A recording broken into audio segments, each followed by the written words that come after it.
Israel के प्रधानमंत्री Netanyahu America में हो और वहां पर जिस तरह से एक एक लम्हा बीत रहा है उनके लिए बहुत ज्यादा अहम है। नेतन्याहू के पास अब उस लक्ष्य को हासिल कर लेने का मौका है जिसके लिए इजराइल बरसों से मुहिम पर है। इजराइल का वो मिशन पूरा हो सकता है जिसके लिए इजरायली जासूसी एजेंसी के कई एजेंट अपनी जान तक दे चुके हैं और सरकार करोड़ों डॉलर खर्च कर चुकी है। नेतन्याहू ट्रंप को ईरान को तबाह कर देने के लिए राजी कर सकते हैं। ईरान से पिछले हमले का इंतकाम लेने के साथ ही उसके परमाणु मिशन को हमेशा के लिए खत्म कर सकते हैं। देखिए आप। नेतन्याहू मौजूदा दौरे का पूरा फायदा उठाना चाहते हैं।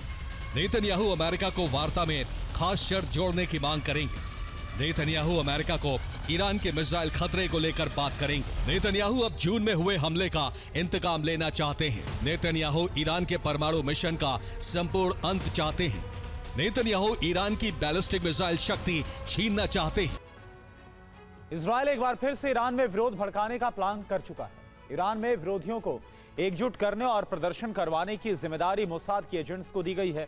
इजराइल की तरफ से ईरान में मौजूद विरोधियों को फंडिंग भी की जा रही है ताकि ईरान में प्रदर्शन हो सके। इजराइल की कोशिशों का असर भी दिखा। इस्लामिक क्रांति की सालगिरह पर जश्न के दौरान भी खामनी के खिलाफ नारे लगाए गए। ईरान की एक रिपोर्ट में दावा है कि इजराइल ने ईरान में सीरियल धमाके का प्लान तैयार किया। ईरान के बड़े ठिकानों पर मोसाद एजेंट ब्लास्ट करने की कोशिश में है।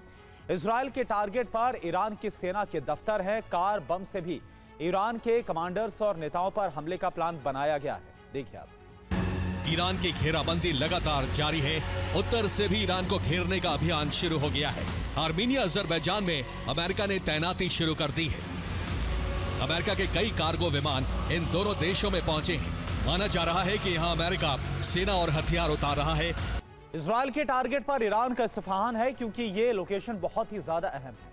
यहाँ F-14 फाइटर जेट विमानों का बेस है और इसके अलावा यहीं पर IRGC एरोस्पेस फोर्स का भी बेस है।